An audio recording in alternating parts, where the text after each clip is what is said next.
What's the best thing about being a Sky News presenter?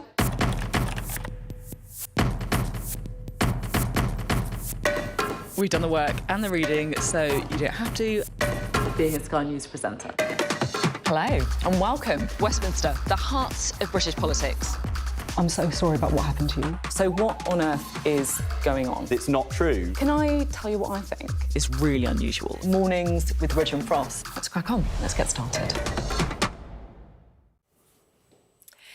You're watching Sky News. In just a moment, the press preview. A first look at what's on the front pages as they arrive. But first, our top stories.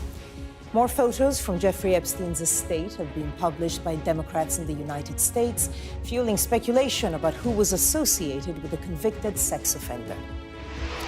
The Bank of England today cut interest rates to 3.75%, the lowest level since 2023.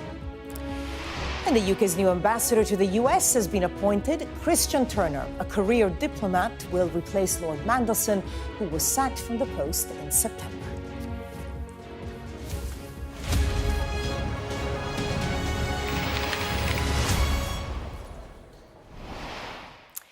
Hello there, you're watching the press preview, a first look at what's on the front pages as they arrive. It's time to see what's making the headlines with the political commentator Tim Montgomery and the former head of Channel 4 News, Dorothy Byrne. They'll be with us from now until just before midnight. Great to see you. Now let's take a quick look at what is on some of those front pages. The Guardian leads on the Epstein files as the Democrats on the House Oversight Committee have released a new batch of photographs from the estate of sex offender Jeffrey Epstein. The picture on the front page is, of course, the golfer Rory McIlroy, who was won Sports Personality of the Year. The Metro leads with the government's strategy to tackle a national emergency and halve violence against women and girls, with backing from celebrities, including the Oscar-winning actress Olivia Colman. The Telegraph reports the Women and Equality Secretary Bridget Phillipson is blocking the publication of trans guidance that would force business and public bodies to protect women-only spaces. The Daily Express reports on claims from Kemi Badenoch that the Tories are the only party that have the competence to deal with threats from Vladimir Putin. The Daily Mail reports that Labour are running scared of voters as they invite 63 councils to postpone next year's local elections. Meanwhile, The Times claims that nearly 10 million voters face a longer wait to kick out councillors. They add the bid to postpone the May elections in some areas has enraged Reform UK. The Financial Times leads with the Bank of England cutting interest rates by a quarter point to 3.75% as they respond to signs of cooling inflation. The Eye has also gone with that story. They report mortgage rates are predicted to drop as the Bank of England offers hope on inflation. The Mirror reports some 1.8 million people will spend Christmas Day alone. That's according to a new poll. The Sun has its own exclusive. It says the former Strictly contestant Thomas Skinner is suing the BBC, claiming they rigged voting to get him off the show. All to talk about most of the stories. We're joined tonight by Tim Montgomery and Dorothy Byrne. Great to see you both. So a lot of different stories there. Let's start with one that was mentioned several times, and that is the local elections coming up. I think it's one of the stories we will be discussing at length in 2026. Local elections, but Dorothy, let me start with you. Apparently, some may well be delayed. Why? Well, the excuse, or to be kind, the reason given is the planned local government reorganisation. But of course, we know that Labour are expecting to do very badly in these elections. And the Times points out that Labour are the largest party in nearly half of the 63 councils which are being asked to delay the local elections. And in many areas, they were meant to have elections this year and didn't. So that's a delay of 2 years. And I think you don't just have to be Reform to think that that is a potential denial of democracy, possibly by a party that's running a bit scared. Well, Tim, you are a member of Reform, so no surprises for guessing what you think of the story. But what's your reaction? Well, I think, look, I can put my Reform hat on and be outraged by it, and I am outraged by it, because I think they are, Reform have led in opinion polls now for about a year, and this is a make-or-break year for Keir Starmer. But actually, put the politics aside for just a minute. I think the British people can smell a rat here. And it's not just about whether Reform win or Reform lose, Conservatives win or Conservatives win. You know, voter trust in our democracy at the moment is already at quite a low ebb. We've had parties, and I'm trying not to be too party political, but we had a lot of broken promises in politics over recent years. We see young people in some opinion polls saying, no, not the majority yet, but significant numbers saying dictatorships seem to be run better than Western democracies. Yeah. If we carry on, you know, this time it's the postponement of elections. At other times it's the way, you know, funding is engineered to favour... You know, we've just seen a list of peerages in the House of Lords, where it's overwhelmingly Labour peerages, not opposition, minority parties. The Greens don't get anything, for example. If you keep seeing a government that looks like it's only ever behaving in its own interest, it's democracy, not a particular political party that suffers. And I just worry that Keir Starmer's short-term interest in defending Labour, the long-term implications of democracy. Just before coming to you, let's take a look at the front page of the Daily Mail. They're also going with the story, Labour's running scared of voters. I mean, you know, a question here of democracy that Tim was bringing up. What do you think? I think that actually he has a very good point, and that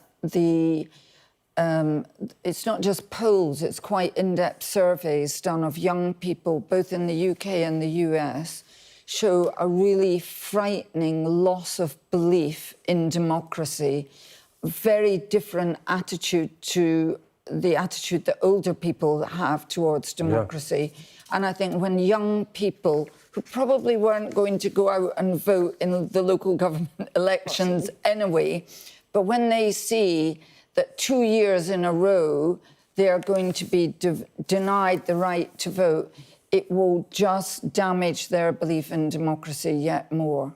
OK. I mean, do you think in light of that, you know, we'll find out nearer the time, but do you think they will go ahead and try to not run these elections? Well, if they have the legal power to do so, from what we're reading here, that is what will happen, because these councillors will be asked, and I don't think I've ever quoted Farage before in my life. Oh, go on. You could start a habit today. Turkeys don't vote for Christmas. And on this one, I think there'll be a lot of people who would never vote for Reform who think he's right here. And the other thing, Barbara, is I don't think it will save Labour, because they're still going to lose badly in Scotland and Wales. Okay. So the political downside still could be... We'll have to see how it unfolds. Let's go to another story, because it's a good news story, at least for anyone with a tracker mortgage. It's a very good story. Interest rates. Let's start with the Financial Times, although there's similar headlines in lots of the papers. Bank of England responds to cooling inflation by cutting rates. Quarter point, 3.75. I think the first time since 2023 that it's been this low. But Tim, does it mean that the economy is strong? You know, good news for people with tracker mortgages, but good news for the economy? Well, you said it's a good news story. I'm going to be the Scrooge here today, because inflation is still pretty high. The Bank of England hasn't hit its inflation target for a number of years now. Anyone who goes into their supermarket on a week, meat, coffee, there's still so many goods that are still going up. People are still finding it hard to make ends meet. And inflation is the tax that always hits the poor the hardest. And the Bank of England has one job given to it by Parliament, and that's to keep inflation low.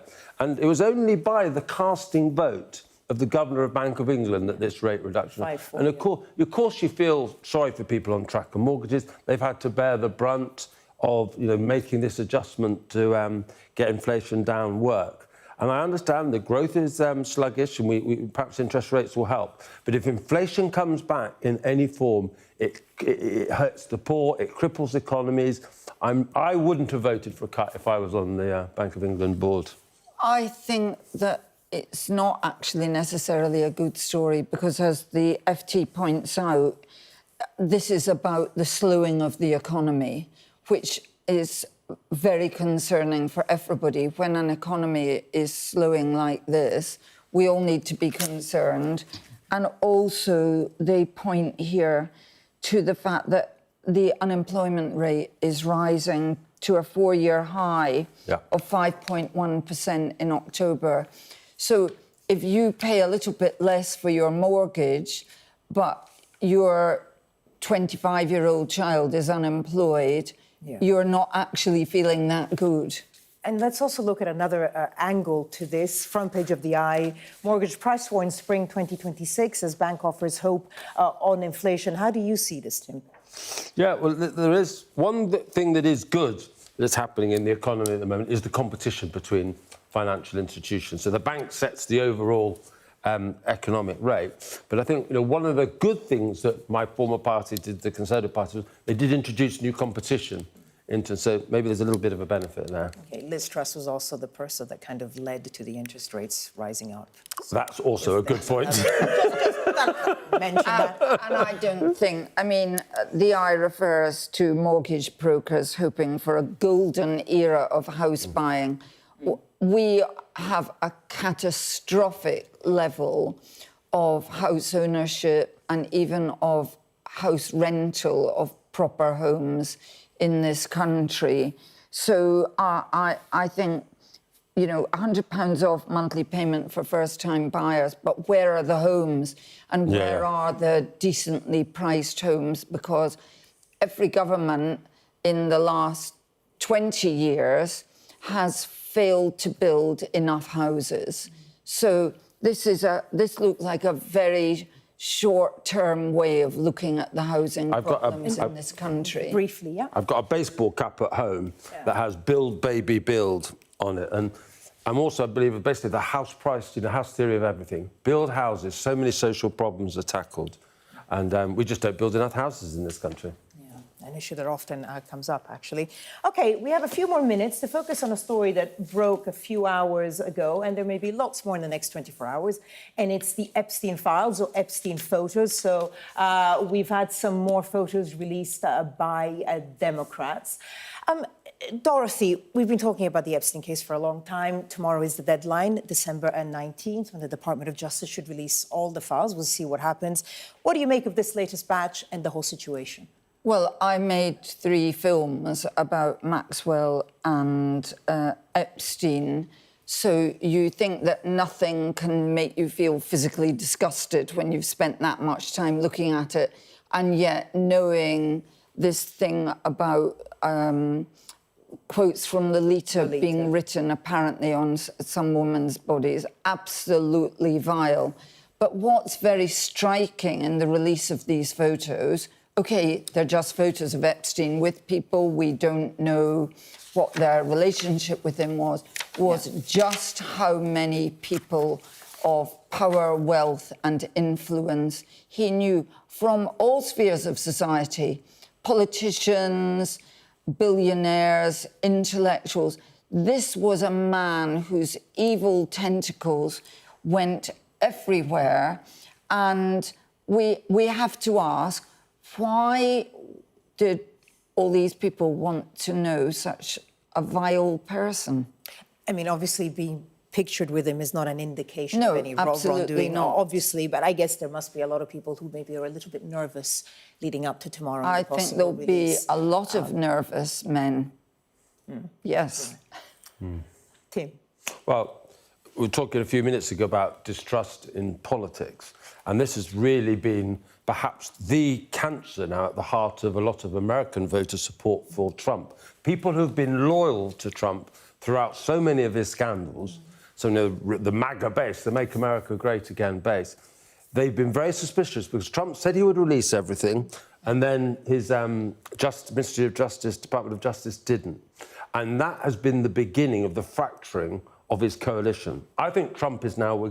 One thing we look forward to next year, I think his support is going to be on a downward trend now. And I think we'll see this saga as the main reason for that. He used to say that he could shoot someone in the middle of Fifth Avenue, people would still support him, whereas actually this has shown that a lot of his base have pulled away from him. So much morality has changed, but I think one constant in people, in most democracies, is when children, underage people, are somehow compromised or abused, that morality is still incredibly strong in the population. And the idea that there is an elite group who somehow compromised that in some way does get voters very excited. Just, Dorothy, on Correctly. a point to you, you said you'd made all these documentaries, I'm guessing quite a while ago as well, probably when you started working on it. Yes, but the story goes on and on. How do you feel about the fact that you could actually see the files tomorrow, see them released? I can't say I feel excited. That would be wrong. But I feel there is so much more to come out about the Epstein story, and not just to do with women, but also how did he make all his money? That has still not been answered. And was blackmail of anybody involved? There are lots of things that we need to know about Epstein that tell us about the corruption at the highest level of American society. And you are right, that disgusts most normal, decent people in America. And in Britain, yeah, absolutely. All right. Well, so Dorothy, Tim, stay with us because coming up, the government's violence against women and girls strategy gets celebrity backing. But will it find a receptive audience among boys and young men? We will discuss that next. Stay with us.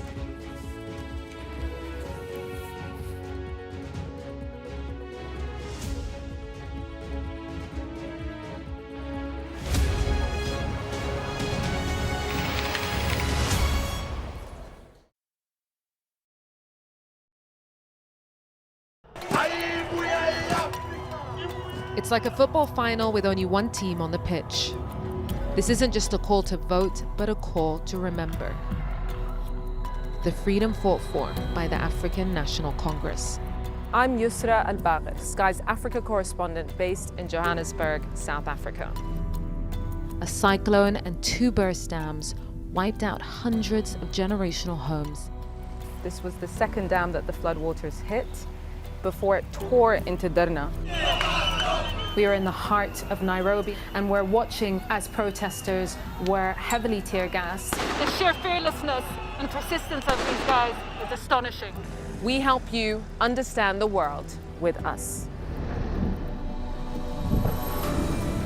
I remember going into the iconic Omdurman market in the heart of Sudan's capital for the first time since the war started. And this is what's left of it. Bullet holes through buildings, shelled balconies, bullet cases on the floor. I witnessed the complete destruction of a place linked to my childhood memories and the lives of millions of people. This is insane. This was a bustling residential area. So many friends who lived here. My most memorable interview was with a 15-year-old boy who'd survived being stranded on a migrant boat on its way from Senegal to the Canary Islands. After 13 days, our food, water and fuel supply ran out. I felt awe when we saw the mountain gorillas in Rwanda. They call him the king of the jungle. This is the alpha silverback. Sky News, get the full story first. Yusra Al-Bagher, Sky News. What's the best thing about being a Sky News presenter? Perfect. Let's bring you some breaking news. Being a Sky News presenter. I began by asking, thank you so much, trusting us to tell her story. The battle for number 10. Sky News has been given exclusive access. Let me give you a sneak peek. It was the day those present would never forget. Why did you decide to open up and tell your story? What's the best thing about being a Sky News journalist? Who's funnier? Being a Sky News journalist. A special edition of The World with me, Yalda Hakim. Pakistan has the right to respond. You're like, what? Historic day here today. Congratulations, this is a huge moment. But what happens now? The best thing about being a Sky News journalist? They call him the king of the jungle. Being a Sky News journalist. Yusra Al-Bagher has this report. And this is what's left of it. As a woman of colour, how did the Harris campaign speak to you? People risk their lives to speak to us for this report. Mr. Zuma, Sky News. We're trying to see as much as we can. Welcome back. You're watching the press preview with me in the studio, Tim Montgomery and Dorothy Byrne. Right, let's go straight to the front page of the Metro, a story that's mentioned in quite a few papers. It's Labour's strategy to tackle what they're calling a national emergency and try to halve violence against women and girls. They revealed the strategy. We can see there Olivia Colman, so it's had some celebrity backing. Dorothy, what have you made of it? Well, I think it's great that Jess Phillips has really said that she's going to campaign to reduce violence against women and girls. I think it's all very well, and I can't be against it, saying that you are going to have misogyny lessons. Fine, but I think there's a much bigger problem and a much better way of doing this, which is that 80% of children by the age of 18 have watched violent pornography. No. But in our schools, in sex education lessons, they might mention it, but they do not tackle that issue head on. And that's partly because parents don't want to face it. If 80% of children have seen violent pornography, 60% have seen porn involving strangulation, and 44% have seen porn involving a woman asleep, just like Madame Pellico. We have to tackle the fact that children are watching so much pornography, and we can't just give nicey lessons saying misogyny is wrong. Yeah, and a lot of children very young actually end up watching a lot of stuff. By the age of 8, quite a few children have seen violent pornography. By the age of 14, 10, yes, years. and we need to tackle that. But Tim, so Kemi Badenoch said that they don't need misogyny lessons, as the front page of the Telegraph. The children of migrants do. Well, that may be partly true. Can I just largely agree with what Dorothy has just said, but I'll try and say this carefully as well, is that I'm part of a think tank called the Centre for Social Justice, and we've launched a campaign about the lost boys and the problems that boys and men face. Now, the violence against women is a real problem, and please don't hear me saying anything other than that. But what I do worry slightly about this campaign is there is an awful lot of prior sort of confidence issue in young men as well, and they're going off to sort of toxic role models like Andrew Tate, and we mustn't paint men in this process and young boys as the villains all the time. You look at the suicide rates amongst young men, you look at their poor educational attainment, etc. If this misogyny sort of teaching becomes another way of sort of putting them on the back foot all the time, they need confidence to know how to deal with some of the porn that you're describing. I worry just generally about how men and boys are treated in our society now. Let me just clarify one thing in the headline. Badenoch saying, so the children of migrants, she says migrants need this kind of lessons. Do you think there is a balance there, Dorothy? There is a balance. And actually, I used to make jokes about men that I wouldn't make anymore. You know, there's a very funny joke at the moment, you know, one woman saying to another woman, 3 wise men, really? And I laughed, and then I thought, no, that's wrong. We shouldn't be putting down boys and men. But there is misogyny, and we have to find a way of calling it out, which does not imply that we think all boys are bad and bound to behave in a bad way. But do you think there is a risk of saying that? And maybe in these classes you say, not all boys are bad, but, you know, this is what can happen. These are the influences out there. I think you have to balance that up by making clear that you're talking about empowering girls and boys to behave with respect for their own bodies and respect for each other. But the idea that violence against women is just some migrant problem, most violence against women comes from people they know. We have to leave it there. Dorothy, Tim, I'll see you in the 11. Coming up next on Sky News at 11, we'll have more on those new pictures of paedophile Jeffrey Epstein released by Democrats in the US. The best thing about being a Sky News journalist? I'm going to take you behind the scenes here for Election Night Live. They have gone up and up being a Sky News journalist. Ed Conway. Sky News, is anyone going to talk to us? Mortgage rates did go up very sharply during your time in office. Here it is. First off, just the scale of what we're looking at. Our data shows it's been happening. Question is, why it hasn't been stopped. What's the best thing about being a Sky News presenter?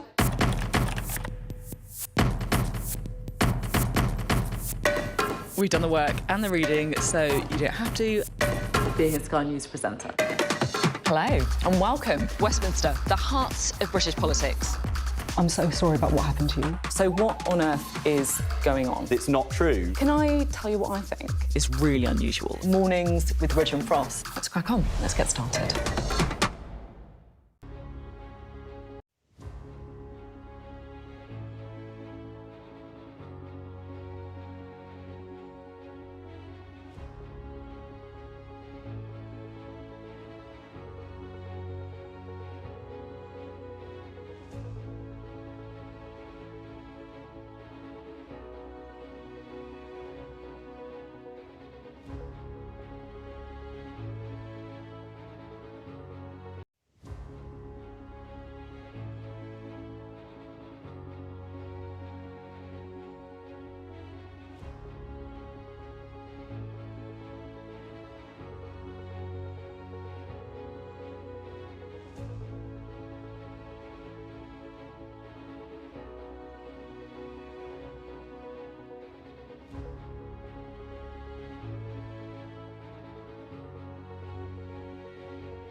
It's 11 o'clock. This is Sky News' extended press preview, our top story. More photos from Jeffrey Epstein's estate are published as the deadline looms for the U.S. Justice Department to release its files.